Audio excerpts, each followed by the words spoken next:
Back in my day, we didn't have no fancy plastic or metal or aluminum. We didn't have any snap caps. The only thing we had was... So what's happening, everybody? It's your boy, Hugh Izzy, the Gadget Inspector. I wanted to take some time and talk about these little devices here. I mean, they come in so many different variations. I wanted to talk.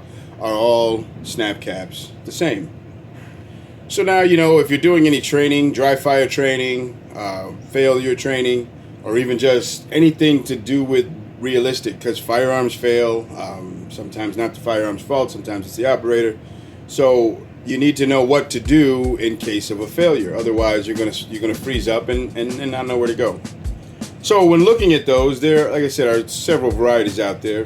I, just like everybody else, or a lot of people, typically go with the azooms. They work great. I've also been fortunate enough, I've ended up with some of these.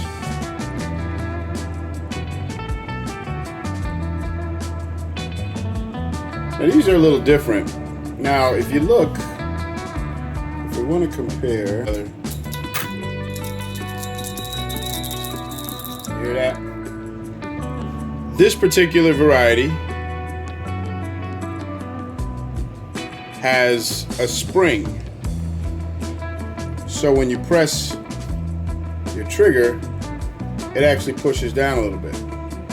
Now what I've noticed personally is I like these. I mean, color really doesn't matter. I mean, if you're using these, they're gonna tear up, they're gonna scratch up, they're gonna lose some color, they're gonna get some edges.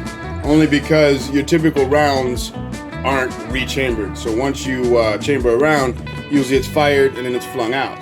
With these, you're gonna use them multiple times. So you're gonna get a few different markings or some nicks and things. And I usually go in and kind of, not just for cosmetics, but I'll try to scrape any burrs or just kind of flatten them out so that they'll cycle better. But I am noticing, like I said, here on these, it is dimpled. Now, mind you, I was using this one continually, so I would re-rack while I was using my Mantis X10 system. And so while re-racking, it was continuing to strike the same pad or spot. So now I would have thought that it would have had been a little bit more forgiving, being is that there's a spring underneath there. Now when you look at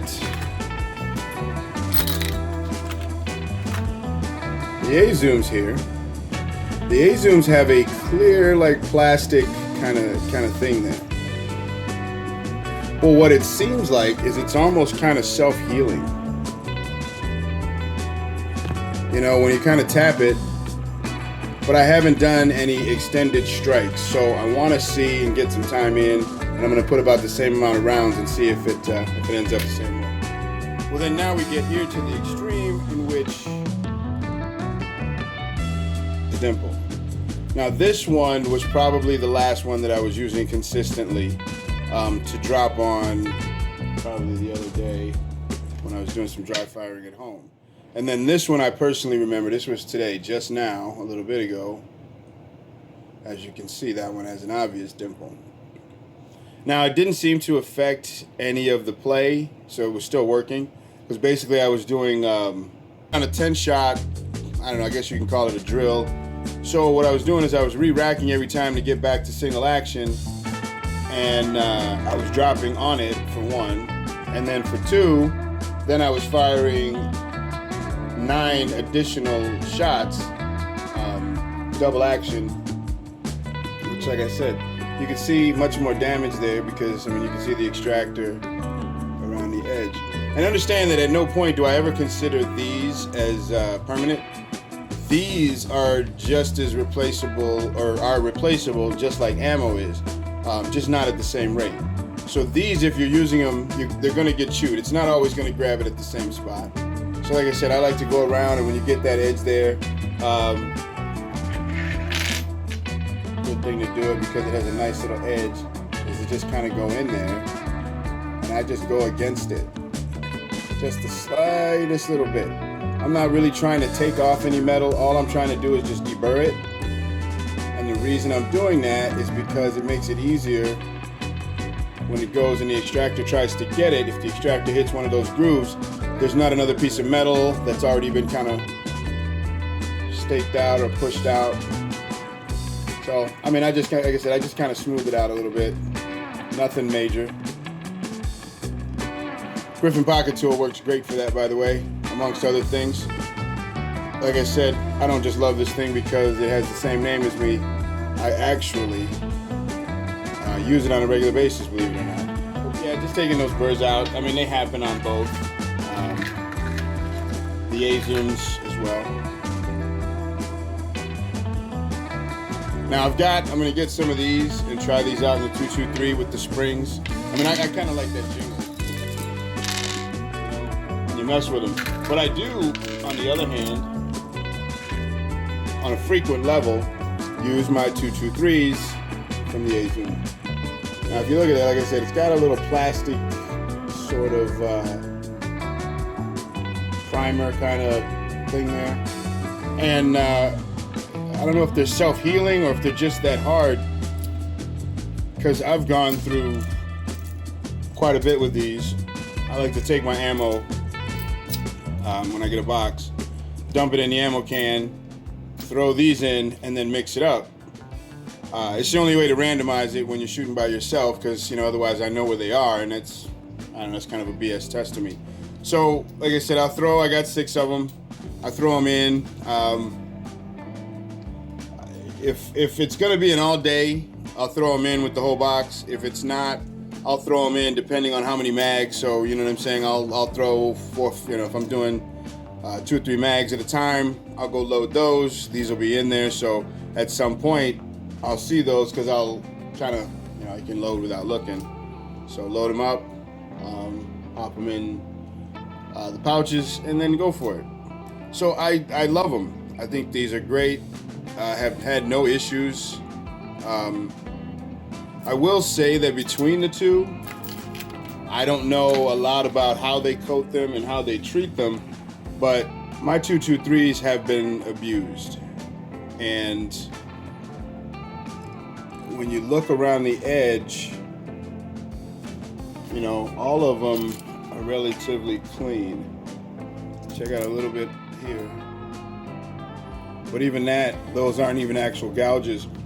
But the difference in the, I don't even know, because I got these branded actually from USCCA, but it's the same ones that I have, so there's no difference. Those have been a little bit more abused. Like I said, those have been cycled, but they don't have, they got a little more damage on them, so maybe they're a bit softer. The azooms definitely feel a little more substantial. I mean, you can see some scratches here, but it's just not taking it down to the paint or not down to the bare metal. So the coating is definitely better on the azooms.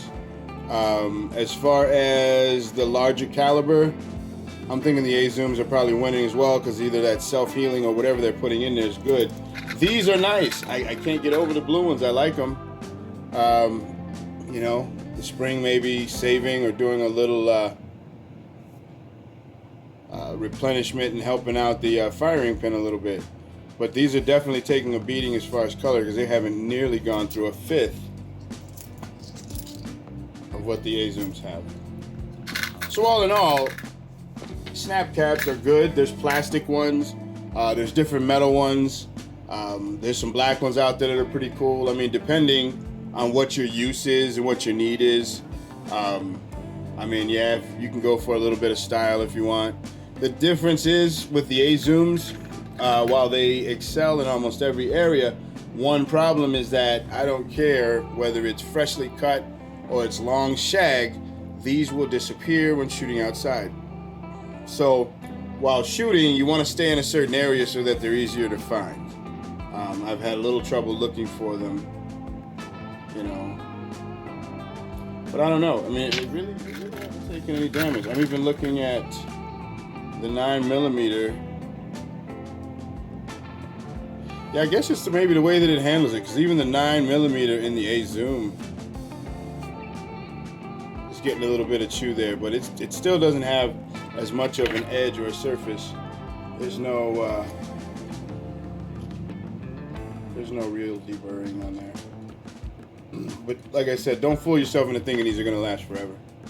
So, just my take on snap caps, whether or not the blue ones are better than the red ones, or if the spring-loaded ones are better than the I don't know. I have to look that up, and I'll put it as a note if there's any real difference. But as far as my preference, these work well with the 223 with my AR, and I do like the blue ones. Maybe it's because they're easier to find. Maybe because that's how many I have. Because I'll use those and I'll use the azooms, and it is what it is. So that's just the Gadget Spectre, Hugh Izzy, with just another episode telling you about some gadgets, some gear, some whatever. It's a chance for me to run my mouth and use my cameras. Thank you for listening. Have a great day. Peace.